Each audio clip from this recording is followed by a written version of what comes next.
सर्वस्तरतु दुर्गाणि सर्वस्तरतु दुर्गाणि सर्वो भद्राणि पश्यतु भद्राणि पश्यतु सर्वसद्बुद्धिमाप्नोतु सर्वसद्बुद्धिमाप्नोतु सर्वस्तु नन्दतु सर्वस्तु नन्दतु।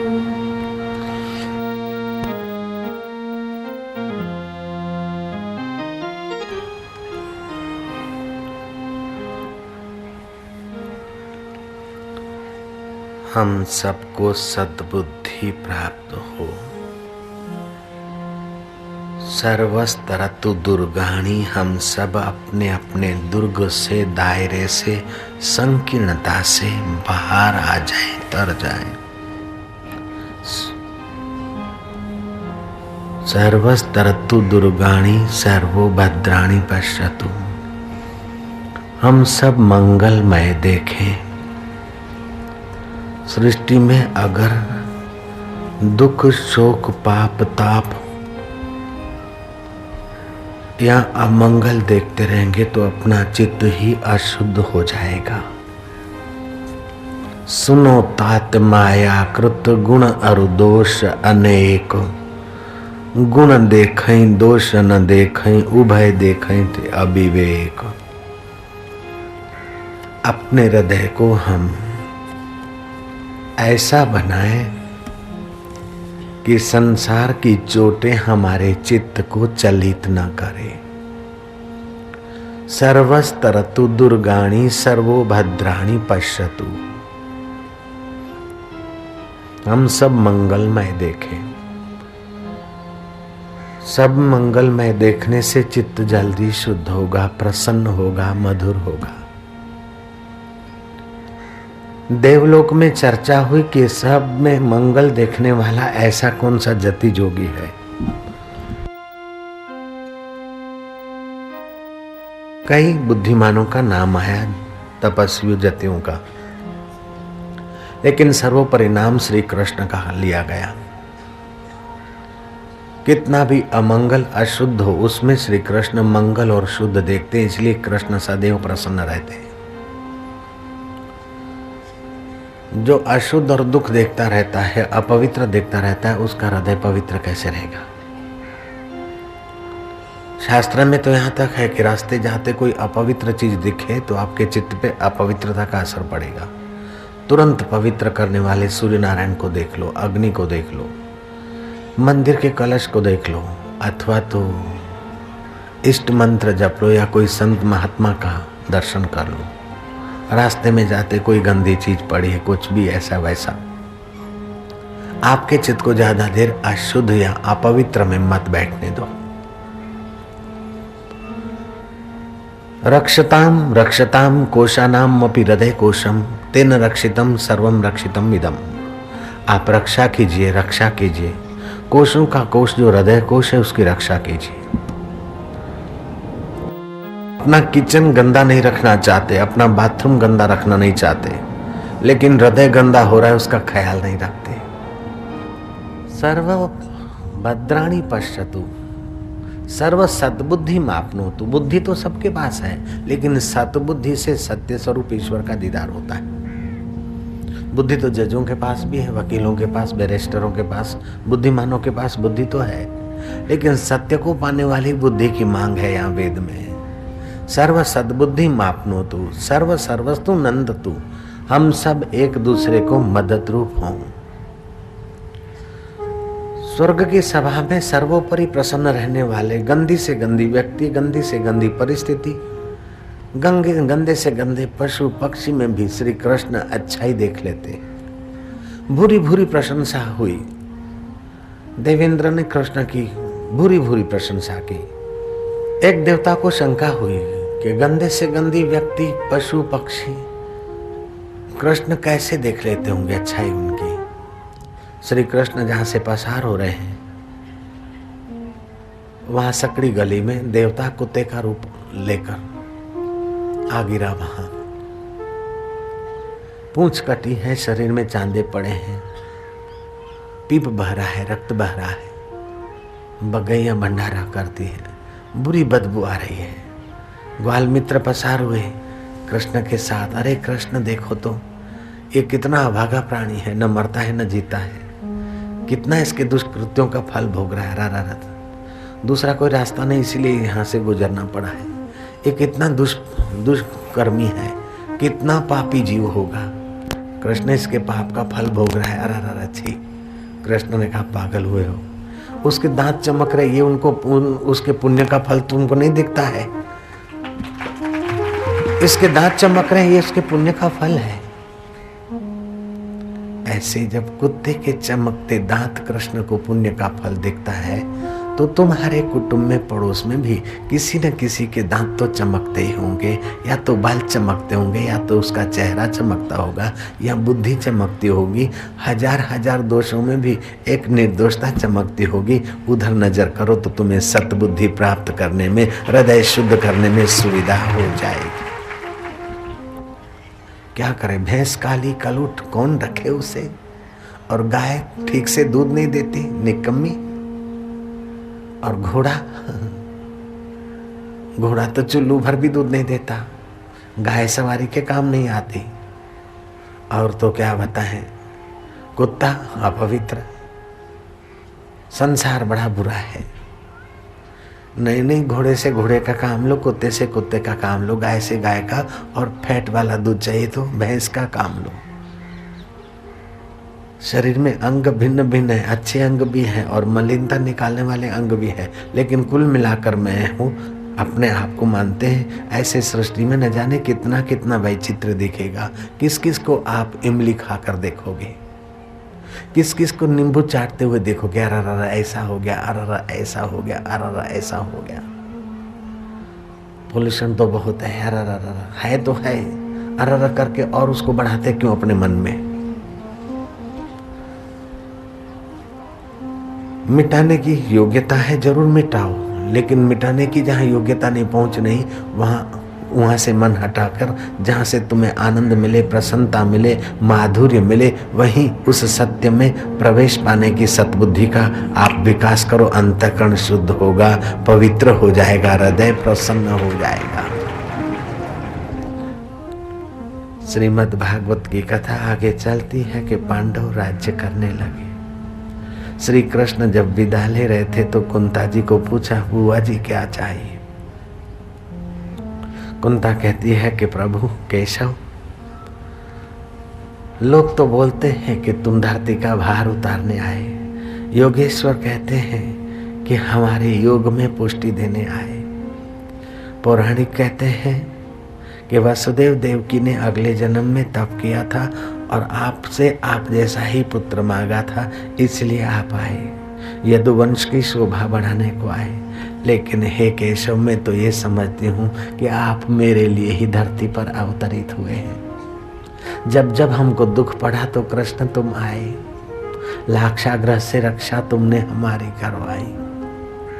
द्रौपदी की भर सभा में दुशासन उसको नग्न किया जा रहा था, तुम इन्हें साड़ियों का अवतार लेकर कृष्ण हमारी रक्षा की। दुर्वासा के श्राप से तुमने हमको बचाया और द्रौपदी के 5 पुत्र अश्वत्थामा ने मार दिए, उस अधम को पकड़ के तुम ही लाए। हे केशव, जब जब विपत्ति पड़ी, दुख पड़ा तो तुम जल्दी आए। अब हमें राज्य मिला है, सुख मिला है, तो तुम जा रहे हो। हम तो तुमसे दुख ही मांगते कि इस बहाने तुम्हारा दीदार होता रहे, तुम्हारा सानिध्य मिलता रहे। संसारी सुख भोगने से तो मन खोखला हो जाता है, लेकिन आत्मा का सुख भोगने से मन प्रभावशाली हो जाता है। संसारी वस्तुओं का उपयोग करो, लेकिन इसमें सुख भोग बुद्धि निकाल दो। फिर राज्य या वैभव या फ्लैट या तुम्हारा ऐहिक वैभव तुम्हें फंसाएगा नहीं। श्री कृष्ण से कुंता ने जो मांगा है शायद किसी महिला ने मांगा हो। श्री कृष्ण द्वारका गए, अपनी लीला संकेली। पांडवों को भी लगा कि अब संसार में मानो सत्व चला गया है। जैसे सूर्य के जाने से कमल मुंद जाते हैं, ऐसे हृदय कमल सबके संकुचित हो गए। वो प्रसन्नता कहाँ, वो माधुर्य कहाँ, वो आनंद कहाँ जो केशव के होने से होता था। पांडवों ने स्वर्गारोहण का निर्णय करा और अधिकारी अपने पौत्र परीक्षित को राज्याभिषेक किया। परीक्षित ने राजकाज अच्छा चलाया। विचरण करने जाते लोग बोलते ये वही राजा परीक्षित है जिनकी गर्भ में भगवान ने रक्षा की थी, जिसकी माँ भगवान को कहती थी कि मुझे मेरे प्राण चले जाए तो चले जाए, लेकिन मेरे पेट में आपके भक्तों का वंशज है, आप अपने भक्त वंशज की ही रक्षा करें केशव। और भगवान ने रक्षा की जिस परीक्षित की, वो राजा परीक्षित आ रहे। अरे इनकी दादी भी भगवान की भक्त, इनके दादा भी भगवान के भक्त, इनकी माँ भी भगवान की भक्त, और कुंता जी भी भगवान के भक्त, भीम भी भगवान के भक्त। ऐसे राजा परीक्षित को देव तुल्य लोग आदर देते थे। परीक्षित विचरण करते करते जहाँ भगवान की चर्चा करने वाले संत सज्जन मिलते, वहाँ भाव विभोर हो जाते, अंतरात्मा का सुख लेते, भक्ति रस का सुख लेते, विषय विकारों की सुख की, विषय विकारों की खाई में अपने को नहीं गिरने देते थे। राज्य वैभव तो था, कोई साधारण राज्य नहीं था, एक छत्र सम्राट थे। छोटे मोटे राजाओं पर तो उनकी हुकूमत चली थी, विजेता हुए थे, लेकिन कलयुग पर भी उनकी हुकूमत चलती थी। ऐसे भी राजा थे। और परीक्षित ने हाथ जोड़कर सुखदेव जी मुनि को प्रार्थना की कि प्रभु, मनुष्य को अपने जीवन काल में क्या करना चाहिए, और मृत्यु निकट हो, 7 दिन में मरना हो तो उसको क्या करना चाहिए। मनुष्य का हित किसमें है, मनुष्य का वास्तविक में मंगल किसमें है। अल्पमति के प्राणी तो मन में जैसा आता है ऐसा ही करते, मन में जैसा आता है ऐसे पतंगे करते हैं, दिए के आगे आनंद लेने मजा लेने जाते, जल मरते हैं। मछली को मन में आता है ऐसे ही जाती है, कुंडे में फंस मरती। ऐसे जीव एक एक विषय के सुख में जैसा मन को आता है वहां करने लग जाते और आयुष्य नष्ट हो जाती है। मुनीश्वर, अली पतंग मृगमीन गज, एक एक रस आँच, तुलसी तिनकी कौन गति, जिनको बापे 5।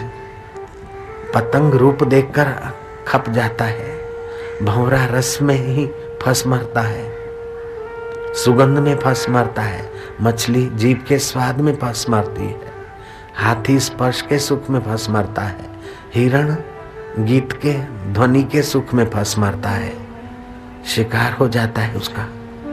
एक एक इंद्रिय की आसक्ति में जीव फंस मरता है, तो मनुष्य 5 इंद्रियों में रम रहा है, उसका कल्याण कैसे हो। सुखदेव जी महाराज कहते हैं कि जो बुद्धिमान है, जिनको मौत दिखती है, शरीर की मौत होने वाली है, आयुष का एक एक दिन बीत रहा है, ऐसा जिनके पास विवेक है, हे परीक्षित, तुम्हारे जैसों के लिए 7 दिन काफी है।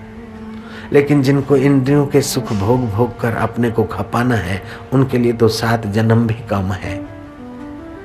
बुद्धिमान के लिए संसार सागर तरना गौपद की नाई, जैसे गौ के खुर का खड्डा लांघना कोई कठिन नहीं है। और मूर्ख के लिए, जो संसार को सत्य मानकर मजा लेकर सुखी होना चाहते हैं, उनके लिए तो संसार महागंभीर सागर है।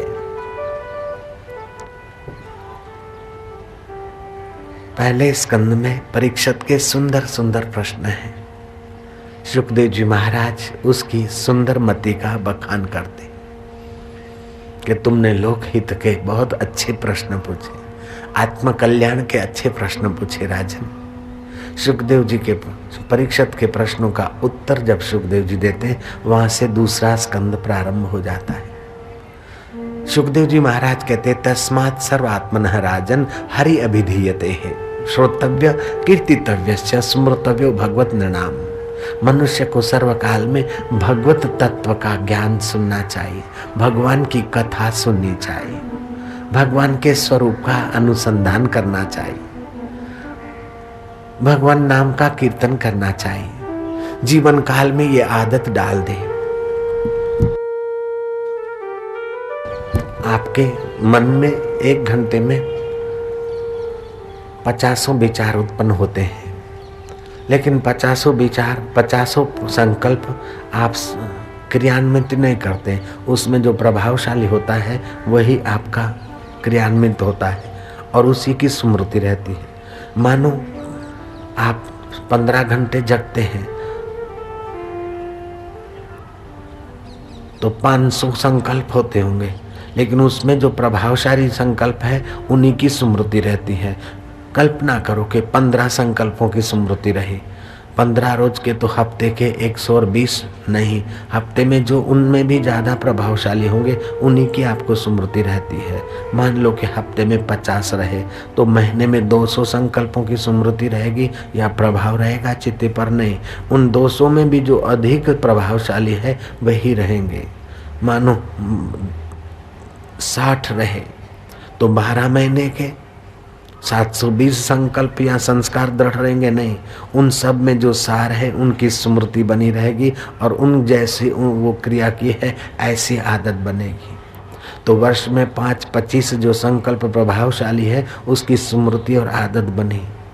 आप 25 वर्ष जिए तो वर्ष के 25 तो 25 वर्ष के गिनो तो वो सब के सब संकल्प नहीं आपको आदत बनाएंगे। उनमें भी जिसको आपने ज़्यादा सहमति दी है, जिसको ज़्यादा सत्य माना है, वही आपके स्वभाव को ढालेंगे और उसी की स्मृति बनेगी। तो आप जिसको ज़्यादा महत्व देते हैं, ज़्यादा सत्य मानते हैं, ऐसा ही आपका स्वभाव और ऐसी आपकी स्मृति और मति बनती है और जैसी मति ऐसी गति होती है। इसलिए आप स्मृति हरि की कीजिए, प्रभाव हरि का रखिए और मति हरिमय बनाइए तो मुक्ति का अनुभव हो जाएगा। ये आपके हाथ की बात है।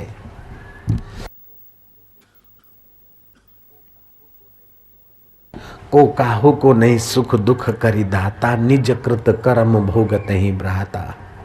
कोई किसी के सुख दुख का दाता नहीं है। निमित्त भले कोई बन जाए, लेकिन हमारे कर्म हमारे विचारों से हम सुखी दुखी होते रहते हैं और बंधन और मुक्त की यात्रा करते रहते हैं। इसलिए हे राजन, मनुष्य को चाहिए कि जीवन काल में श्री हरि की कथा सुने, श्री हरि का ज्ञान श्रवण करे, नहीं तो संसार का राग द्वेष घुसेगा।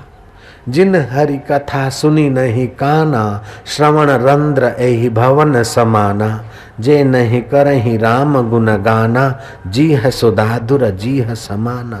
जिसने हरि कथा अपने कानों में नहीं भरी, उसने कहे कानों में तो संसार का विष जाएगा, राग और द्वेष। या तो संसार का चिंतन नहीं करेगा तो अपना चिंतन करेगा, अपना अस्मिता आएगी, वो भी दुख देगी। इसलिए भगवान की कथा सुने तो भगवान का चिंतन होगा। भगवान का चिंतन करेगा, भगवान का स्मरण करेगा तो चित्त में भगवत भाव प्रकट होगा। भगवत भाव प्रकट होने से राग द्वेष और अभिनिवेश ये बह जाएंगे और चित्त भगवानमय बन जाएगा। चित्त चेतन को ध्याये चेतन रूप भयो है, चित्त विषयन को ध्याये विषयन रूप भयो है। हम जब शत्रु का चिंतन करते हैं, कुमारिल भट्ट उच्च विद्वान हो गए।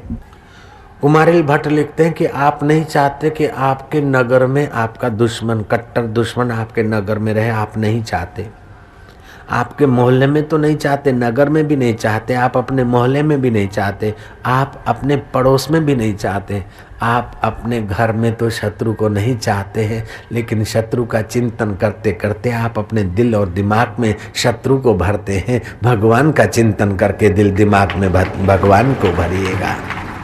ये आपके हाथ की बात है। परीक्षित ने सुखदेव जी महाराज के चरणों में प्रश्न रखा और सुखदेव जी ने उत्तर दिया। यहाँ से दूसरे स्कंद का आरंभ होता है। तीसरे स्कंद में 3 महिलाओं की बात आती है। एक है जो दैत्यों की माँ बनती है, दूसरी जो है भक्त की माँ बनती है और तीसरी भगवान की माँ बनती है। नारी में वह योग्यता है, चाहे अपनी योग्यता को बिखेर के दैत्य जैसे पुत्रों को जन्म दे, चाहे योग्यता का ठीक उपयोग करके देवता जैसे बालकों को जन्म दे, चाहे योग्यता को विकसित करके भगवान जैसे संतान को धरती पर अवतरित करे, नारी में ये शक्ति है। और तो क्या बताए, पति अगर साथ नहीं दे तो बाबा नारी क्या करे बेचारी। पति ऐसा हो तो फिर क्या करे, तो उसकी बात भी बताते हैं। कयादु का पति हिरण्याकश्यपु बड़ा भयंकर था, फिर भी कयादु ने अपने गर्भ से पहलाज जैसे आत्मा को अवतरित किया। ये कयादु की कथा भी तुम सुनोगे।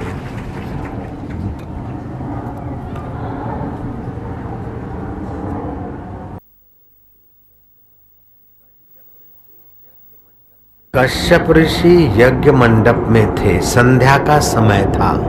इसको प्रदोष काल बोलते हैं। प्रदोष काल में भोजन या प्रदोष काल में मैथुन शरीर को और बुद्धि को कमजोर बना देता है।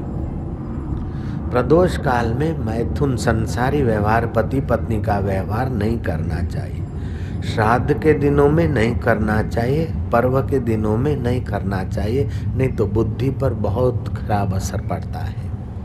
मासिक धर्म में तो कतई नहीं करना चाहिए, नहीं तो पुरुष की आयु और मति जल्दी क्षीण होती है।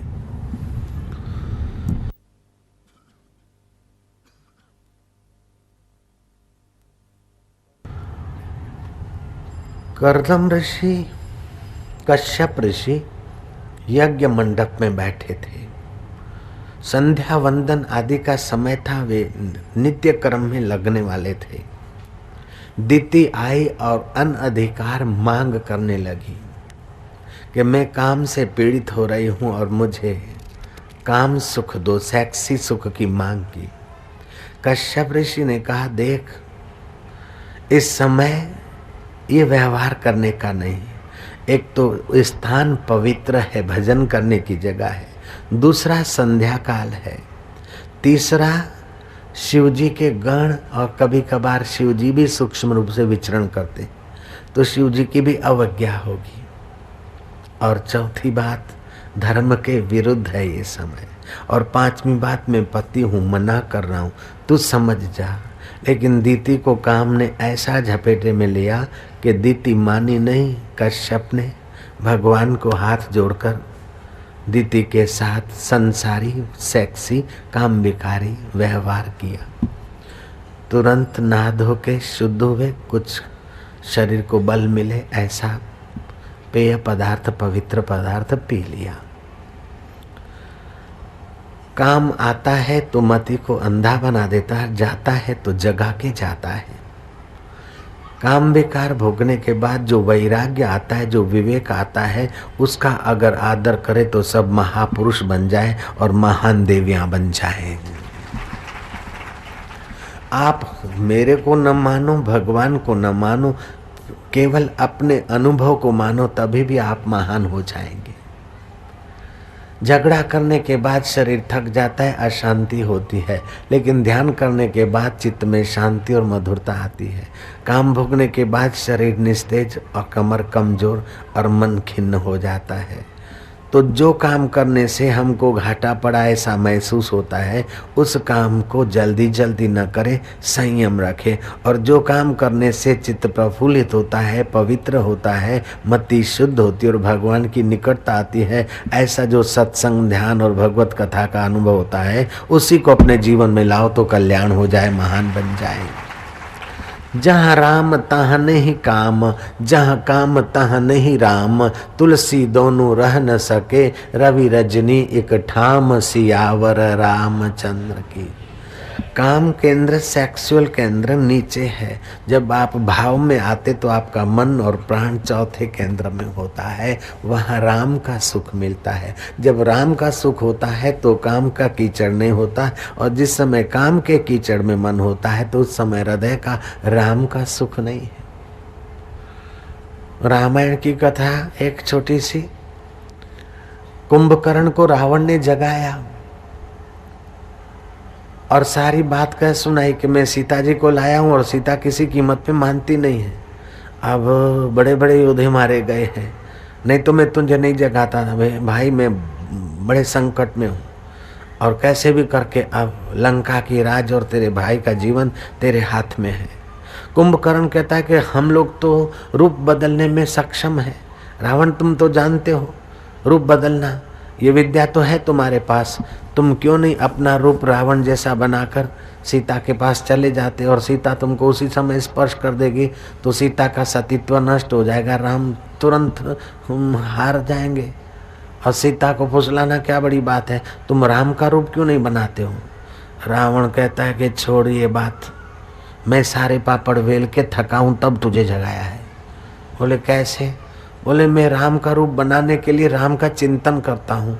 जब राम का चिंतन करता हूँ तो तेरी भाभी भी बहन जैसी लगती, तो उधर कैसे जा सकता हूँ? राम के चिंतन का ऐसा प्रभाव है। तो राम शब्द का भी प्रभाव है। राम के रकार से तुम्हारे सूक्ष्म शरीर में सूर्य तत्व डेवलप होता है। राम शब्द के मकार से चंद्र तत्व क्रिएट होता है। जैसे सूरज और चंदा के किरणों से तुम्हारा अन्न औषधि पुष्ट होकर तुम्हारे शरीर को पुष्ट करता है, ऐसे ही राम शब्द से तुम्हारा सूक्ष्म शरीर पुष्ट होकर डीप प्रेस और हाई बीपी और लो बीपी को फाइट करके तुमको तंदुरुस्त बनाने में बड़ी मदद करता है। न अयम आत्मा बलहीने न लभ्य। दुर्बल आदमी को ये आत्म पावर, आत्म ज्ञान नहीं मिलता है। तो बल कैसे आता है कि अंतःकरण की शुद्धि से, और बल आने पर आपके सामर्थ्य का आप सदुपयोग करेंगे। आपके अंदर बल नहीं तो आपके सामर्थ्य को लोग चुरा लेंगे, आपके धन को लोग हड़प लेंगे, आपकी जमीन को लोग हड़प लेंगे, आपके अधिकारों को लोग हड़प लेंगे। अथवा बल नहीं है तो आपके अधिकारों का आप ही दुरुपयोग कर लोगे। बल जीवन की मांग है, दुर्बलता पाप है। जयराम जी की दुर्बलता पाप है। शरीर से दुर्बल मत होइए, मन से दुर्बल मत होइए, बुद्धि से दुर्बल मत होइए। तो शरीर को बल, मन को बल और बुद्धि को बल जिस पिटारी से मिलता है उस परम पिटारी का नाम है परमात्मा। जयराम जी की उस परमात्मा के साथ जोड़ने वाला जो साधन है उसको बोलते मंत्र साधना। मंत्र, मन तर जाए। दूसरा अर्थ है अंतर में जिसका मनन करो उसको मंत्र बोलते हैं। तुलसीदास ने मंत्र जाप को भक्ति का 5वां सोपान कहा है।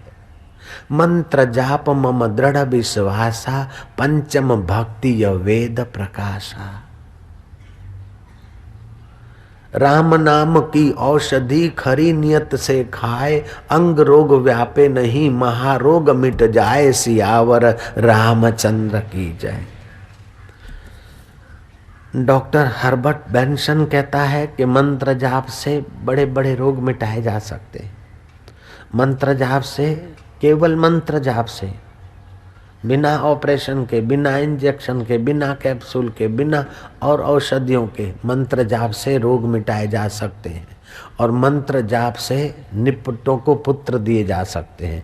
अब बेंसन कहता है लेकिन भारत के संतों ने तो 5000 वर्ष पहले आम का फल दे दिया, माई ने नहीं खाया, गाय ने खाया तो गाय के कुख से मनुष्य आकृति का बालक पैदा करके दिखा दिया है। भाई हम उनको प्रणाम करेंगे। जय राम जी की।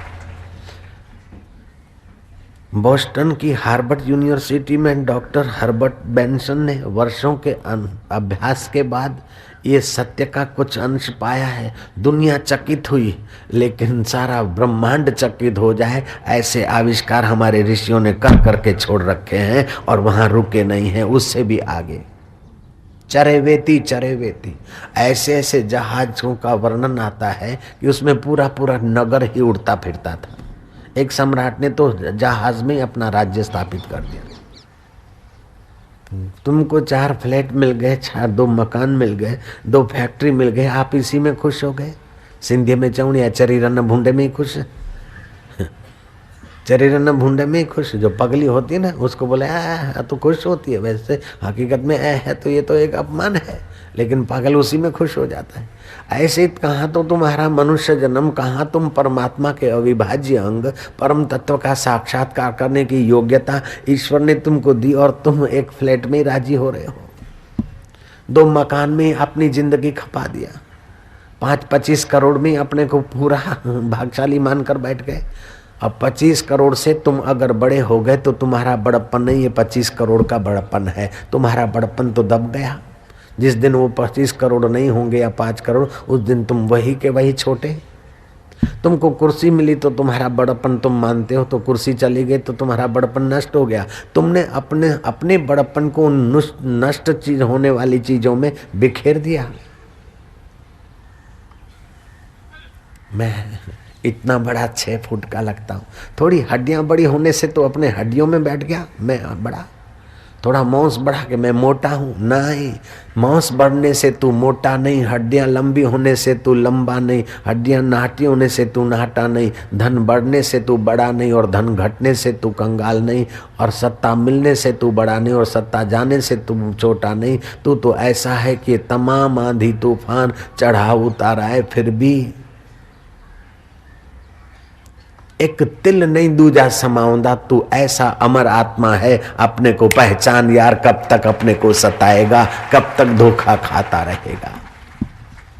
गोरखनाथ जी ने ठीक कहा है, एक भूला दूजा भूला, भूला सब संसार, विण भूलिया एक गोरखा जिसको गुरु का आधार। एक युवराज नया नया अभिषेक हुआ था, पिता स्वर्गवास हो गया था।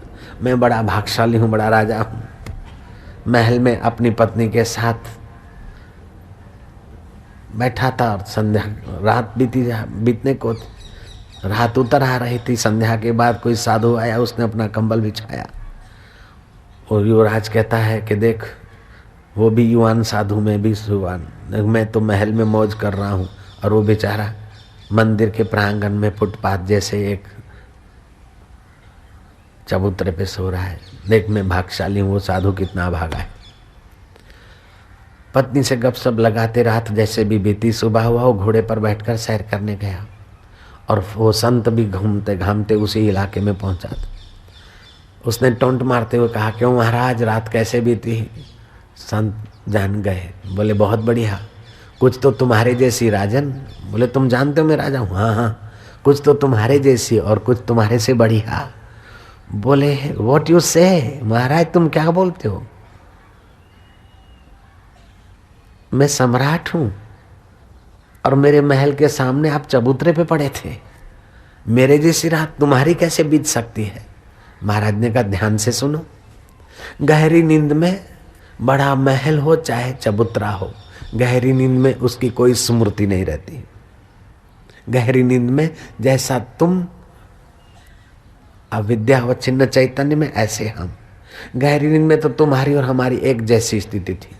जब जब तुम जगते थे तो तुम चमड़े चाट कर सुख लेते थे, अपने को सता कर सुख लेते थे, और जब मैं जगता था तो राम का चिंतन करके अपने आप में सुखी होता था।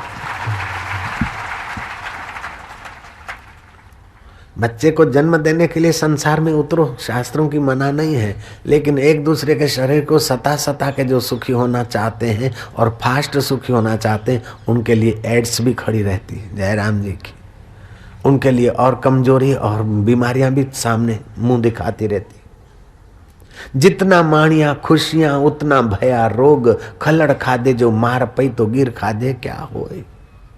दुनिया के जो मजे हैं हरगिज कम न होंगे, चर्चे यही रहेंगे, अफसोस हम न होंगे। हमारा शरीर मर जाए उसके पहले हमारा अज्ञान मर जाए, ये गीता का उद्देश्य है, ये सत्संग का उद्देश्य है।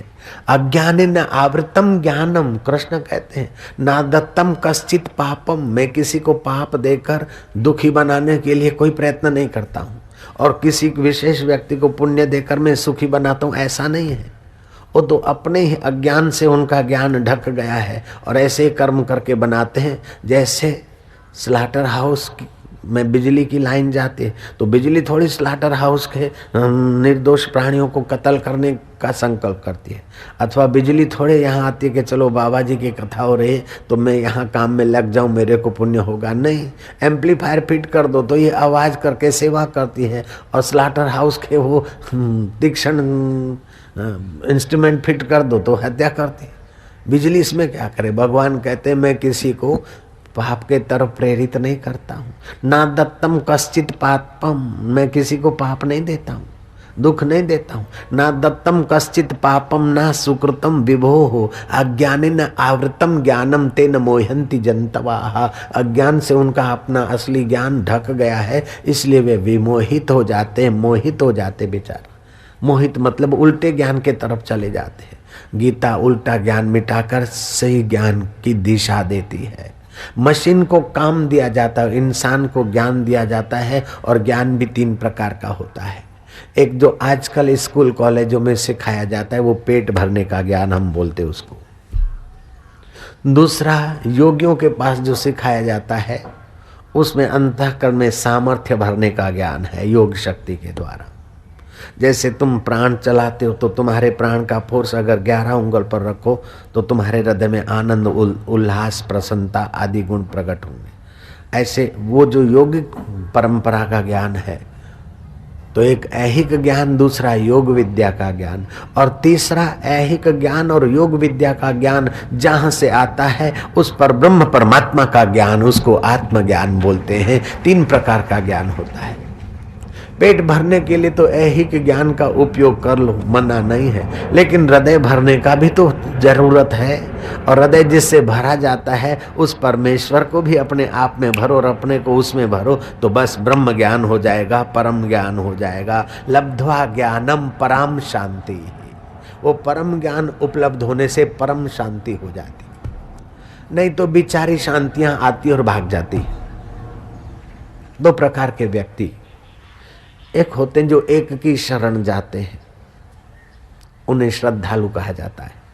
मूर्ख लोग उन्हें अंध श्रद्धालु कह दें, लेकिन शास्त्र उन्हें श्रद्धालु कहते हैं। कृष्ण उनको प्रेम करते हैं। श्रद्धावान लभते ज्ञानम, श्रद्धालु ही वास्तविक ज्ञान को, परम ज्ञान को उपलब्ध कर सकता है। ऐसे लोग होते हैं। एक होते श्रद्धालु जो एक की शरण जाते हैं, दूसरे होते हैं नास्तिक। आस्तिक एक की शरण जाते और नास्तिक अनेक की शरण जाते हैं। हे सिगरेट तू सुख दे, हे वाइन तू सुख दे, हे डिस्को तू सुख दे, हे पान मसाला तू सुख दे, हे ऐसा तैसा तू सुख दे। हजारों परिस्थितियों के पीछे घूमते फिरते सुख की भीख मांगते। और जो श्रद्धालु हैं वो भगवान के नाते काम करते और भगवान से ही सुख मांगते और भगवान में ही सुखी अपने को जानते हैं। ऐसे होते श्रद्धालु। सुख सपना दुख बुलबुला, सुख सपना दुख बुलबुला, दोनों है मेहमान, दोनों है मेहमान, दोनों बीतन दीजिए, दोनों बीतन दीजिए, सो हमको पहचान, सो हमको पहचान। बस शक्ति का विकास विचार का उदय कर देगा। विचार का उदय शक्ति का विकास कर देगा। उस परमात्मा में प्रीति होने से आपको विचार उत्पन्न होगा, क्योंकि वो ज्ञान स्वरूप है। और विचार उत्पन्न होने से आपकी प्रीति दृढ़ होगी। आप शरीर को खोजेंगे न तो आपको वैराग्य होगा, और अपने को खोजोगे तो प्रेम होगा। शरीर को खोजोगे तो कैल्शियम मिलेगा, शुगर मिलेगा, और अपने को खोजोगे तो अमरता, चैतन्य, आत्मा, ब्रह्म मिलेगा। अपने को खोजो। नानक जी ने कहा, मन तू ज्योति स्वरूप अपना मूल पिछाण। अपने मूल को खोजो। अपने को सुखों में दबाओ मत और दुखों में अपने को पीसो मत। आंख को मजा दिलाने के लिए बहुत दिखाए, अभी तक उसको संतोष नहीं। इस नाक के 2 छोटे से नथुनों को सुगंधियां, कई परफ्यूम, कई फूल, कई दिखाया, अभी तक संतोष नहीं। इस जीभ रानी को खूब खूब चरपरे, खट्टे मीठे स्वाद चखाए, अभी तक इनकी गुलामी से जान नहीं छूटी। इन कानों को कई शब्द सुनाए, कई गीत सुनाए, कई, अभी तक संतोष नहीं, इनके पीछे घिसे जाए। इस चमड़े को, शरीर को कई स्पर्श सुख दिलाए, पति पत्नी का, इसका उसका, गद्दों का, सोफा का, उनका, अभी तक ये त्वचा का सुख की आसक्ति नहीं गई। नहीं, आसक्ति से आसक्ति को काटो। भगवान में और भगवान को पाए महापुरुषों में आसक्ति करो तो संसार की आसक्ति काटने में सफल हो जाएंगे। श्रीमद् भागवत में आता है कि भगवान कपिल माता देवहूति को कहते हैं कि आसक्ति बड़ा कठिन बंधन है, लेकिन वही आसक्ति सत्पुरुषों में, वैष्णव में, महापुरुषों में हो जाए तो मुक्ति का कारण होती है। आसक्ति से आसक्ति को काटना चाहिए। जब भगवान नाम जप में आसक्ति हो जाए, पांचों कोशों में उसकी असर पड़ती है।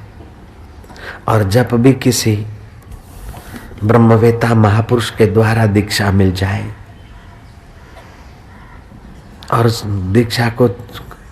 दीक्षा मिली और जप करने का नियम बना ले, काम बन जाता है।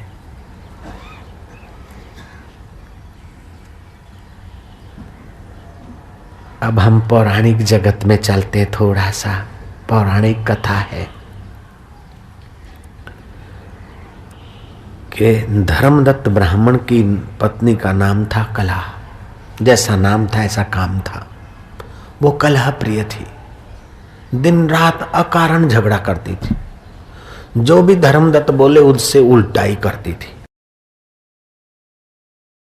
धर्मदत्त दुखी होकर अपने मित्र को मिला कि मित्र मैं तो मर गया, मेरे घर में मौत साक्षात रहती है, मैं जो कहता हूं उससे उल्टा काम करने वाली पत्नी मेरे लिए तो मौत है। जो भी कहता हूं, मैं कहता हूं कि आज चावल बनना चाहिए तो बोले चावल, इतनी भी अकल नहीं, आज तो रोटी ही बननी चाहिए। और मैं बोलता हूं करेले की सब्जी होनी चाहिए तो बोले आज, और करेला, आज मंगलवार को करेला खाया जाता है, बिल्कुल पागल हो, आज तो बेसन की टिक्कियां बनाऊंगी। अब मैं बोलूं बेसन बना तो बोले बेसन आज नहीं हो सकता, आज तो पुलाव और गोभी होनी चाहिए। जो भी मैं कहता हूं बिल्कुल बिल्कुल उल्टा। मैं कहता हूं दही ले आओ तो बस दूध लाएगी, मैं बोलूंगा दूध लाओ तो दही ले आएगी। मित्र ने कहा ये तो बहुत सीधी बात है, तेरे को जो लेना है वो मत कहे, उसके विपरीत कहा कर, अपने आप मिलता रहेगा। वक्रोक्ति, विरोधोक्ति से, युक्ति से, निषेध युक्ति से कहो। तुझे पानी नहीं चाहिए तो तुम बोलना पानी लाओ तो नहीं लाएगी, और तुझे पानी चाहिए तो तू बोलना पानी नहीं चाहिए तो अपने आप लाएगी। उसको मिल गई अटकल। निषेध युक्ति से उसने अपना काम शुरू किया, होने लगा।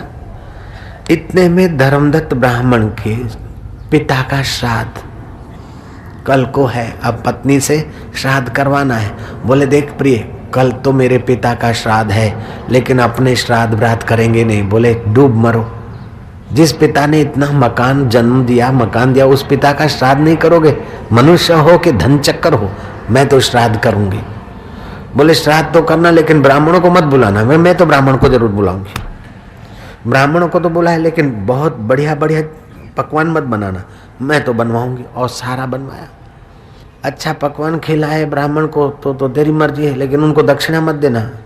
बोले दान के ऊपर दक्षिणा नहीं देंगे तो दान नहीं फलेगा। बुद्धू, इतना पता नहीं बुद्धू सिंह, दान के ऊपर दक्षिणा दी जाती है। जैसे मनी ऑर्डर करना है 100 रुपया तो 5 रुपया चार्ज भरनी पड़ती है, ड्राफ्ट के लिए भी चार्ज भरना पड़ता है। ऐसे ही दान के पीछे दक्षिणा होती है, तभी फलता है। मैं तो जरूर दान दूंगी। बोले दान तो दे दे तो दे दे, लेकिन कपड़े का टुकड़ा भी मत देना। बोले मैं तो पूरी धोती दूंगी, जाओ। ब्राह्मण भीतर भीतर अपने मित्र को धन्यवाद दिया, निषेध युक्ति बताने वाले मित्र को धन्यवाद दिया, और सारा श्राद्ध कर्म हो गया। इस कथा के पीछे तुमको इतिहास बता रहा हूं। ये कोई कलह कोई साधारण व्यक्ति नहीं है, ये राम की मां बनती आगे चल के। जयराम जी बोलना पड़ेगा। पुराण माना पुरानी कथा, कथन करना ही है तो फिर अपने मन के विकारी कथन की अपेक्षा पुराना कथन करो, महापुरुषों ने जो किया है। ज्ञान बढ़ेगा, सृष्टि की परिवर्तनता का ज्ञान होगा। उस कला ने ब्राह्मण को खिला दिया। ब्राह्मण ने जो पिंडदान कराए, जो नवग्रह रखे, अब पति खुशी खुशी में बुद्धू भूल गया। बोले प्रिय जा, इसको पास में तीर्थराज है, गंगा जी बहती, उसमें डाल देना। तो वो जाके गटर में डाल के आई। गटर में डाल के ऐसा बोलती तो गंगा में डालती। ओ ब्राह्मण ने कहा डाल के आई तीर्थ में। बोले तीर्थ में कहीं डाले जाते, अब क्या उनसे लेना देना, मैं तो गटर में ही डाल के आई, नाली में डाल के आई। बड़ा दुखी हुआ महाराज। ऐसे कभी दुखी कभी सुखी ऐसे थप्पड़े खाते खाते समय की धारा में कलहा मर गई। धर्मदत्त ने उसकी जो कुछ अंत्येष्टि करनी होती, लेकिन उसका हृदय खुश नहीं था उससे। कथा कहती है कि कलहा मरी और उसका अवगत कैसे मरी कि धर्मदत्त के साथ नहीं बनता है और धर्मदत्त को स्नेह चाहिए तो किसी पड़ोसी बहन से कोई बातचीत करता था और कलहा ने देख लिया। धर्मदत्त के मन में तो कोई कुभाव नहीं था, लेकिन कलहा ने सोचा कि अब मैं जान गई कि उस रांड के साथ लगा है, मैं फांसा खा के मर जाती हूँ ताकि इसको राजदंड मिले। कलहा आत्महत्या करके मर गई। धर्मदत्त ब्राह्मण की थोड़ी निंदा या थोड़ा राज में थोड़ा खिंचाव तना हुआ, कैसे मरी क्या मरी, लेकिन वो तो निर्दोष था, छूट गया। कलहा प्रेत बनी और भयंकर प्रेत योनि में दुख पाने लगी। एक सुबह के समय भिक्षुक ब्राह्मण एकादशी का व्रत पूर्ण करके द्वादशी के समय सुबह 12 के समय मंदिर में जा रहा था प्रभात काल। उस भिक्षुक ब्राह्मण को डरावना रूप दिखाया। प्रेत पहले डरावना रूप दिखाते, सामने वाला डर जाए तब प्रवेश करते, लेकिन वो थोड़े अशुद्ध हों तभी प्रवेश कर पाते हैं। ये तो नहा धो के मंदिर में जा रहा था, डराया, लेकिन ये पूरा डरा नहीं। फिर दूसरा रूप दिखाया, डरा नहीं, फिर भी डरा। वो डर में पूजा की जो थाली थी, भगवान का नाम गुरु मंत्र लेकर पूजा की थाली दे मारी उसके ऊपर। वो पूजा की थाली में जो अक्षत थे, तिलक विलक पुष्प पुष्प थे, भगवान की सामग्री, और भगवान नाम जपता था, उसके प्रभाव से कलहा का कुछ पाप कम हुआ और वो बोलने के काबिल हुई कि ब्राह्मण, मैं तो तुमको डराकर तुम में हावी होना चाहती थी, मैं प्रेतात्मा हूँ कि भटक रही हूँ। सोचा कि ब्राह्मण के घर, ब्राह्मण के शरीर में जाकर कुछ आराम पाऊंगी, अपनी वासना ऐसा खाऊंगी पीऊंगी, लेकिन अब तुम्हारे इस पूजा और मंत्र के प्रभाव से मुझे पूर्व जन्म की स्मृति आती है।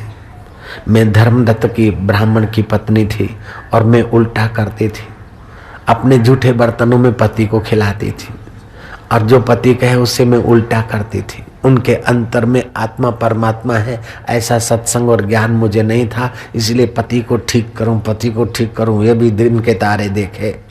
जो दूसरे को दबा के सुखी अपना ऊंचा होना चाहता है, वो अपने लिए ही दुख पैदा करता है। दूसरे को दबाकर ऊंचा मत बनो और दूसरे से दबकर नीचा मत बनो। एक दूसरे के अंदर जो परमेश्वर है उसके साथ न्यायमय व्यवहार करके उन अपने और दूसरे की ऊंचाई का सोचो तो तुम्हारा ऊंची यात्रा होती है। इस प्रकार का ज्ञान कलहा को नहीं था।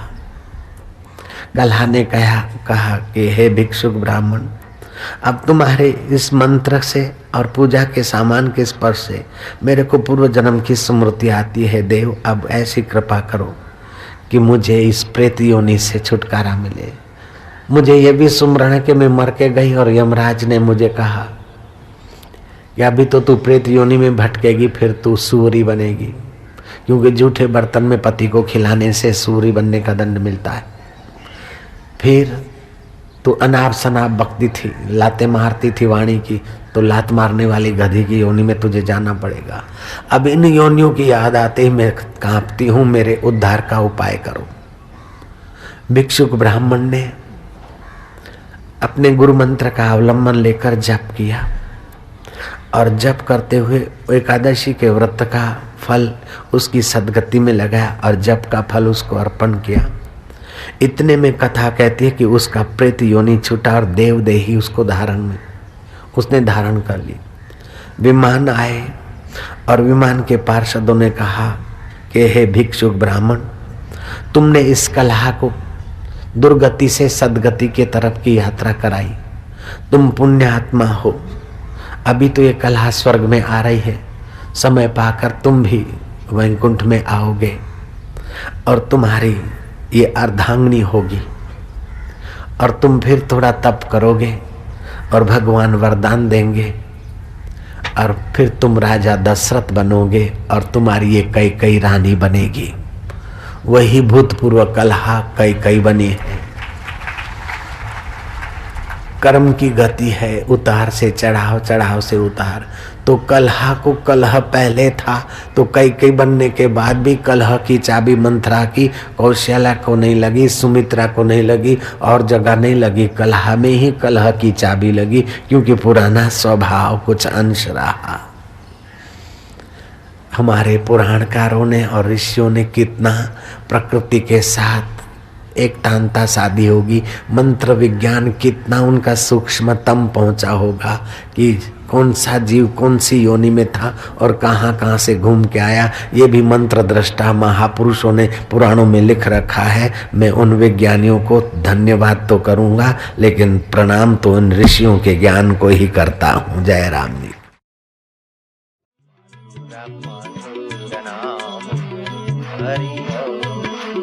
दिलों का दुल्हरा नाम हरि हरि ओम, भक्तों का सहारा नाम हरि हरि ओम, गली का किनारा नाम हरि ओम, पाप का निवारक नाम हरि हरि ओम।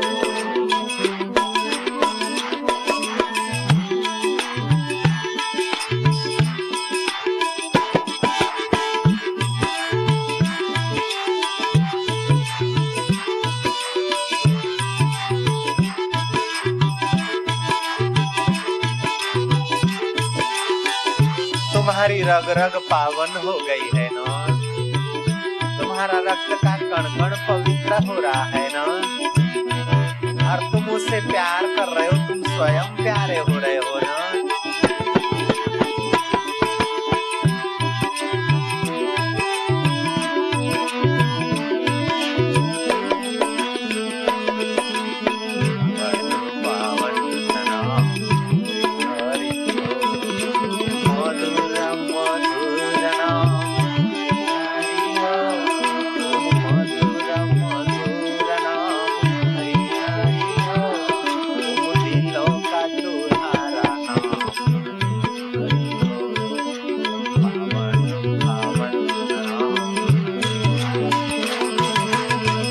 से बोलो प्यारा नाम हरि हरि ओम, गली का किनारा नाम हरि हरि ओम, भक्तों का सहारा नाम हरि हरि ओम। फिर से बोलो वही नाम हरि ओम।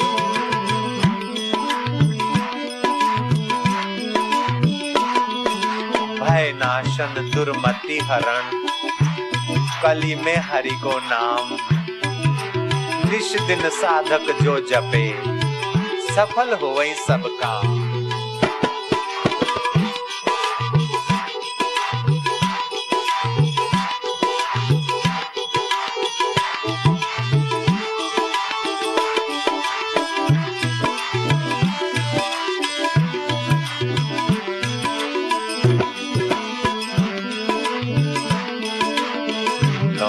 दुल्हरा नाम हरि गली का किनारा नाम हरि ओम, पाप का निवारक नाम हरि ओम, मीरा बोले प्यारा नाम हरि ओम, गौरांग का सहारा नाम हरि हरि ओम, पावन पावन नाम मधुर नाम हरि ओम।